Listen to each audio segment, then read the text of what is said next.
Here's what a bank does. Very simple. Commercial banks take in deposits from businesses and from individuals. They give you, as I'm sure you've noticed, next to nothing for that deposit.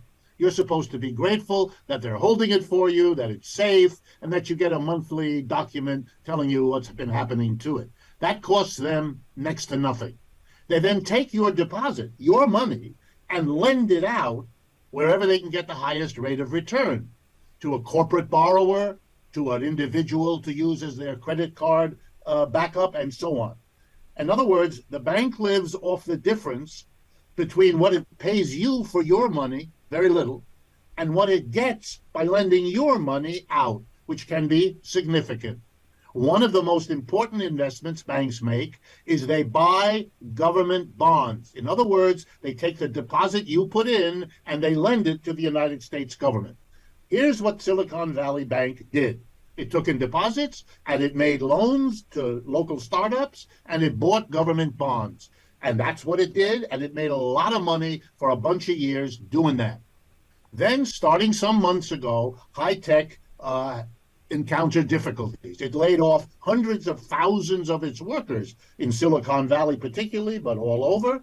Of course, if the high-tech company cuts back its operations, it puts less deposits in the bank. It doesn't need them for the business that's now reduced. Well, there's a problem. If people want their deposits out and new ones aren't coming in, the only place you can go, really, to give the depositors their money back is to go to the bonds that you purchased and sell them and get the money and give it to your depositor. Just reverse the normal process.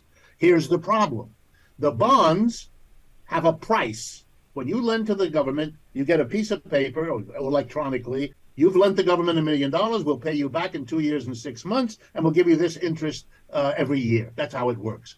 If the interest rates go up, the price of the bond goes down. Since the interest rates went up dramatically over the last 8 months, in order why? To fight the inflation that really troubles the American economy, the bonds went down, so the bank didn't have the wherewithal to meet the demands of the depositors who wanted their money back.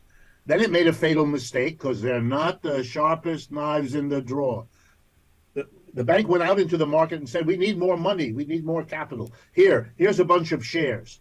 What that did, which they should have known, was to confirm in a relatively small number of people who pay folks like me to keep them abreast of what's going on. They said, oh my God, it's worse than we thought.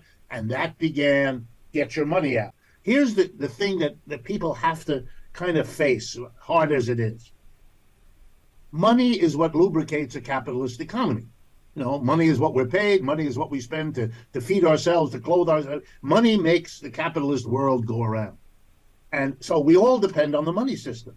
But what we allow is an enormous influence on the money system is operated by private banks. If you talk to those bankers, they will tell you, and this is honest, we're in business to make money. We're in business to make a profit. We've now arranged for a system that we all depend on, that our society and our economy depend on, but we've placed it in the hands of the people who do not do business according to what the society needs. They're busy making money for their bank.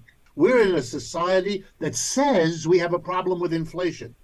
If you have a problem with inflation, opening the Fed window to limitless amounts of money is the equivalent of trying to put out a fire by pouring kerosene on it. That's not going to end the fire. That's going to make it flare up. So you're watching a system, and this is what's scary.